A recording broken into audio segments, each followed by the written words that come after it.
Hello everyone, this is Dave, aka DREBG, senior member over at informedtrades.com. For those of you not familiar with Informed Trades, I welcome you to go on over, poke around a little bit, see all the free information they have there, especially the university with lots of free trading videos and advice, as well as some great traders and forums that you can participate in. Today is January 17th, Martin Luther King Day, 2011, and I'm going to go over some divergence trades that I was playing with last week and thought I'd make a video of. This is specifically going to be dealing with the Euro Aussie. What you're looking at is simple price action on the 4-hour chart for the Euro Aussie, and as you can see, things have been kind of moseying themselves along in a range that hasn't really found its way yet. Although the major trend seems to be down, it also seems to maybe possibly be breaking to the upside. I'm going to go through how it is I set up my trades, how I set up my charts, how I mark them up, so that I can identify those high probability setups. First thing I do is I like to put in some moving averages. As many of you may know, I'm pretty partial to using the 200 EMA as a primary determinant of trend, and then I use the 8 EMA, which is the yellow line, and the 20 EMA as a midline. These just help me give some structure and get an idea of when trends may be changing or moving. And ultimately, it just allows us to have a little more structure to price action alone. The next thing I like to put up are some supply and demand areas, or support and resistance lines. You can see that I've put them in pretty basic places where anyone could look at the screen and go, yeah, I think that's a place where price action paused for a little bit. Or here, where we have some touches here and here and here. Or likewise at the very bottom where this yellow line is, where simply is the very bottom of where price action was recently relative to this 4-hour chart. There's another big time frame up here that I have in blue, but for the most part we're really concerned about these red areas for support and resistance. Now support and resistance is really important because it allows us to see where price action may be doing something next. What's the next big thing?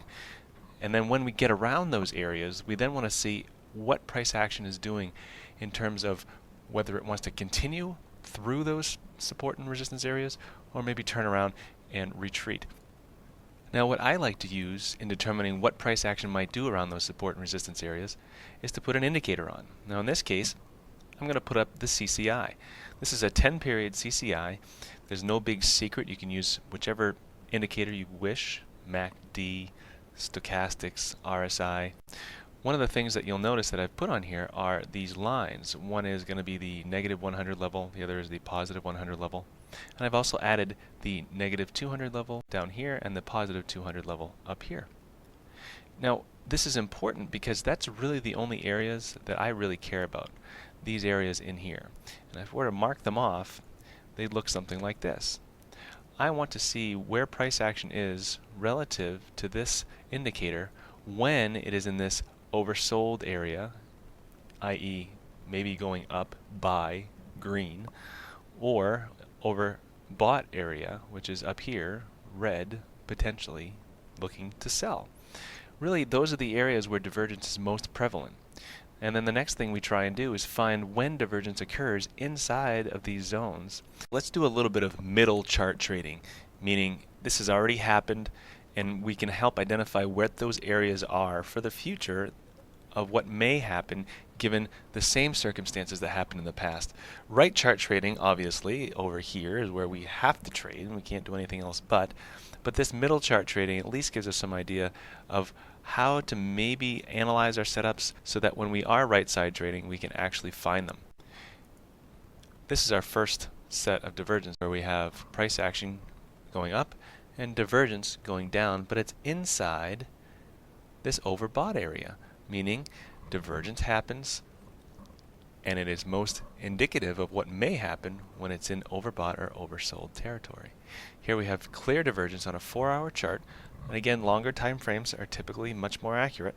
The idea here is I would look to see when it crossed down through the 100 level, and that candle would be this red one right here. I would then enter on the close of that red candle. Notice how the following candle retraced back up roughly halfway and came down and continued. So it would be somewhere in here and it would take you into the trade as price action moved down, thus lowering your risk. Let's look at another one. The divergence occurred right around this supply and demand area, or support and resistance area. And when it came up and we saw the divergence, and it was negative divergence, that would mean that the next area where something would happen, i.e. support and resistance area, when price action reaches that, it's going to do one of three things. It's going to blow through it, it's going to retrace back, or it's going to go into some sort of a range. In this case, the divergence lets us know that there's a good high probability that it's going to retreat probably back down to the next supply and demand area. Let's look at another one. This encompasses divergence with 2 points in it. You can see the old ones had 1 point each. 1 point each. This one now has 2 points where price action had changed direction. Now in this case, we didn't quite reach up around this support and resistance area, but we certainly can see that with that steepness and this big run up here, that perhaps we're having some exhaustion before anything else really big happens. So the idea would be here to enter where price action goes below the 100. It is not to say we enter right after the peaks happen. We need to give it some time to breathe, and here's why. If you entered right here, we have this run up here that went up to the 200 EMA almost, and then started to retreat. By waiting for it to go below the 100, we are able to avoid a lot of this mess. And in fact, we see this pin bar set up, and this is actually where it goes below 100. So we would enter a sell on stop order that would go down and pick up our order as price action, you can see here, retraced roughly halfway up this previous candle, and it will pick us up in going down, and then we are in the trade. Our stop would be above that swing high, and our target would be somewhere around this support and resistance area, although with a bigger type of divergence you'd expect it to have a little more movement, and perhaps set this up as your target. Let's take a look at another one. Here we have the opposite.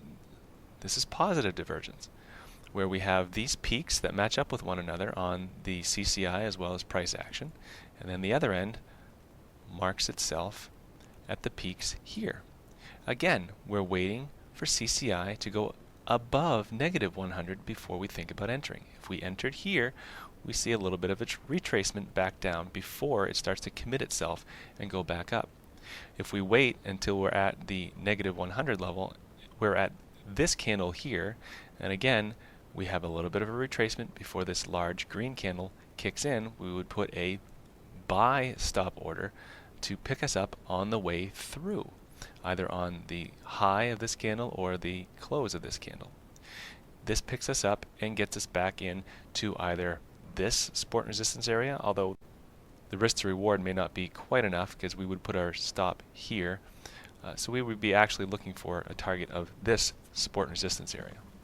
How about one more? We're now back at the top of this range, if you will, on CCI. We've also reached the top again here on price action. Now, I have to mention, this is where moving averages could come into play. You see how we've had a cross prior to this divergence? We had another cross prior to divergence here. We need to be sensitive to the fact that when we see those moving averages moving upwards, we may be looking at a trend change. You can see here we've been in a pretty steady downtrend, and the 200 EMA is helping us identify that. But in fact, when this divergence happens, we need to be careful about where our target might be.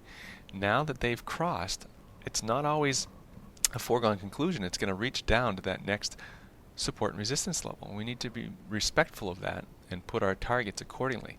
In this case, it would be a very shallow stop and then of course a very short target. So with that, I hope you've gotten a little bit out of it. It's interesting how charts can go from this to simply adding a few bits of structure that allow us to start to see what we might want to be looking at when we actually look for high probability trades. And it's amazing when you put it all together that you can actually see them start to form. And as usual, if you have any questions or concerns, you can meet me over at informedtrades.com, or you can email me at drebg@yahoo.com.